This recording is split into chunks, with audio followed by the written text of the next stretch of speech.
Hello friends, नमस्ते, प्रणाम। मैं अपने यूट्यूब चैनल संगम सार में आपका स्वागत और दिल से अभिनंदन करती हूँ। जैसा कि कृष्णा जी आके चले गए, गणेश जी आके चले गए, अब पितृ देवता की बारी है। तो हम उनके लिए भी एक भजन लेके आए हैं। आप लोग सुनिए, आनंद लीजिए और आप भी अपने पितरों के लिए ये भजन जरूर गाएं। धन्यवाद। बोलिए पितृ देवताओं की जय हो।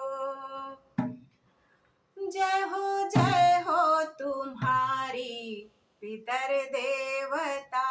जय हो तुम्हारी पितर देवता।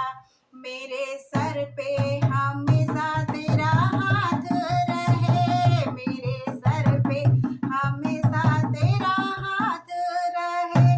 तेरी पूजा करूं, तेरी सेवा करूं, तेरी पूजा करूं, तेरी सेवा करूं। मेरे सर पे सदा तेरा हाथ रहे। मेरे सर पे सदा तेरा हाथ रहे। जय हो तुम्हारी पितर देवता।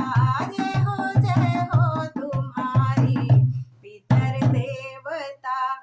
तेरे कदमों का जो भी सेवा किया, तेरे कदमों का जो भी सेवा किया, उसकी सेवा से उसकी बदली दशा। आपकी सेवा से उसकी बदली दशा।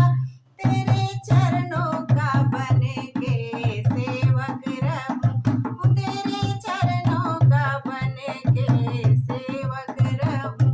चाहे जैसा रहूं तेरा सेवक रहूं। चाहे जैसा रहूं तेरा सेवक रहूं। जय हो तुम्हारी पितर देवता। जय हो तुम्हारी पितर देवता। मेरे सर पे सदा तेरा हाथ रहे। मेरे सर पे सदा तेरा हाथ रहे। जाने कब होगी